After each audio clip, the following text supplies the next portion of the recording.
Before Rosa Parks made history by refusing to give up her seat, a 15-year-old girl had already done it, months earlier.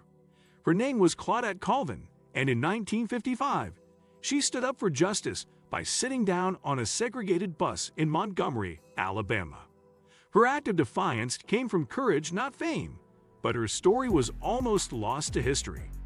In this video, we're revisiting the powerful story of Claudette Colvin, the girl who sat first, the teenager who sparked a movement, challenged injustice, and paved the way for the civil rights heroes who followed. And trust me, her bravery deserves to be remembered. Before we dive in, don't forget to like, subscribe, and tap the bell, because some of the most important names in history are the ones we don't hear enough about. The day everything changed. March 2nd, 1955. Claudette Colvin was heading home from school on a crowded Montgomery city bus. She was sitting in the middle section, the area where black passengers could sit if white passengers didn't need the seats. When a white woman boarded and the driver ordered Claudette and 3 other black passengers to move, the others got up. Claudette didn't.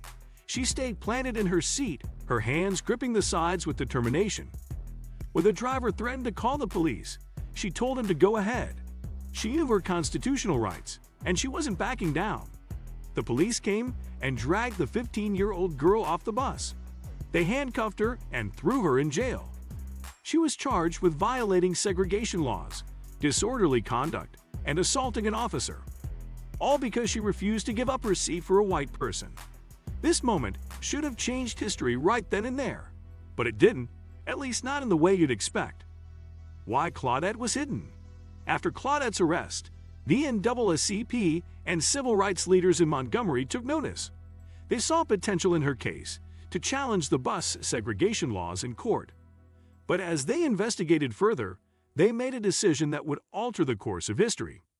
They decided not to rally around Claudette as their symbol of resistance.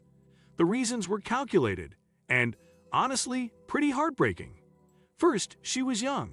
At 15, leaders worried she wouldn't hold up under the intense scrutiny and pressure of a legal battle that would draw national attention. Second, Claudette was dark-skinned and came from a poor family. The civil rights leaders knew they were dealing with a society steeped in racism and classism. They wanted someone who would be more palatable to white moderates in the media, someone who couldn't be easily dismissed or attacked. And then there was another factor that sealed her fate. A few months after her arrest, Claudette became pregnant. She was an unmarried teenage mother in the 1950s South. Leaders decided she wasn't the right symbol for their movement.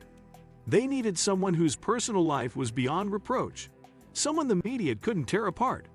Rosa Parks, a well-respected secretary of the NAACP, a married adult with a clean record, became that person. 9 months after Claudette's arrest, Rosa Parks refused to give up her seat, and the Montgomery bus boycott was born. Claudette's name faded into the background. Claudette's role in real change. But here's what most people don't know. While Rosa Parks became the face of the movement, Claudette Colvin became its legal backbone. In 1956, Claudette was one of 4 women who served as plaintiffs in Browder v. Gale, the federal case that actually ended bus segregation in Montgomery. This wasn't just a local boycott or a symbolic gesture. This was the case that went to the Supreme Court and declared segregated buses unconstitutional. Claudette testified in court at just 16 years old. She stood up in front of judges and lawyers and told her story with courage and clarity. Her testimony was powerful and helped win the case. The Supreme Court ruled in favor of the plaintiffs, and Montgomery buses were officially desegregated in December 1956. Rosa Parks' actions sparked the boycott that drew attention and unified the black community. But Claudette Colvin's legal testimony helped deliver the actual legal victory that ended segregation on those buses. Yet history books barely mention her name. The movement needed both of them, but only one got the credit. Living in the shadows. After the bus segregation case, Claudette's life didn't get easier. She moved to New York City as a young adult, partly to escape the stigma and judgment she faced in Montgomery. She worked as a nurse's aide for decades, living a quiet life far from the spotlight.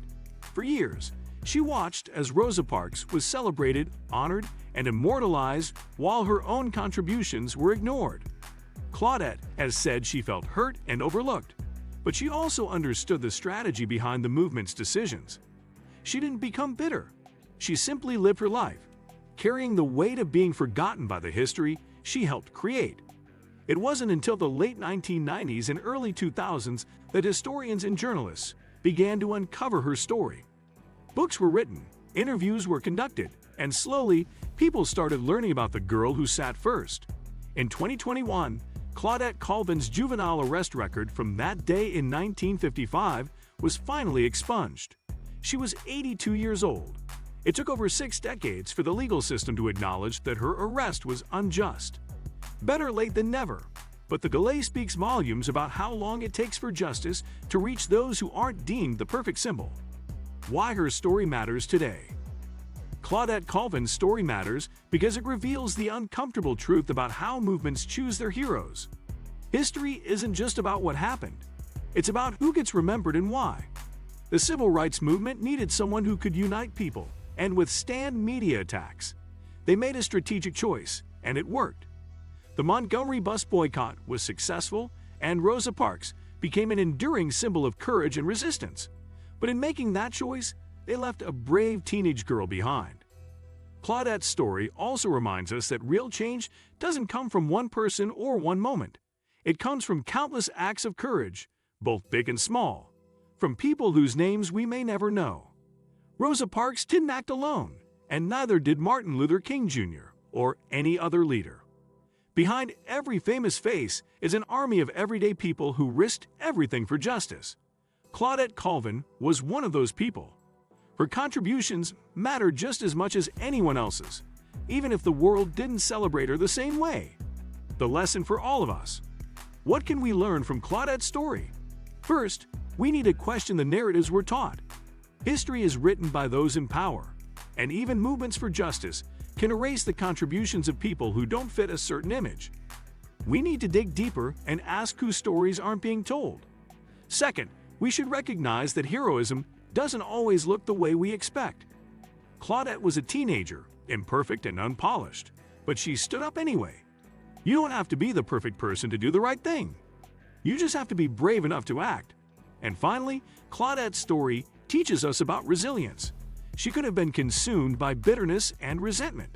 Instead, she lived her life with dignity and grace, knowing that her actions mattered, even if the world didn't applaud her. That's real strength. That's real heroism. Claudette Colvin's story reminds us that courage doesn't wait for the spotlight. It simply does what's right. Long before history caught on, she showed the world the power of one brave voice. What do you think Claudette's story teaches us about leadership and recognition? Share your thoughts in the comments. I'd love to hear your perspective. If this story inspired you, hit like, subscribe, and share this video with someone who values the hidden heroes of history. Until next time, stay brave, stay curious, and never stop honoring those who made change possible.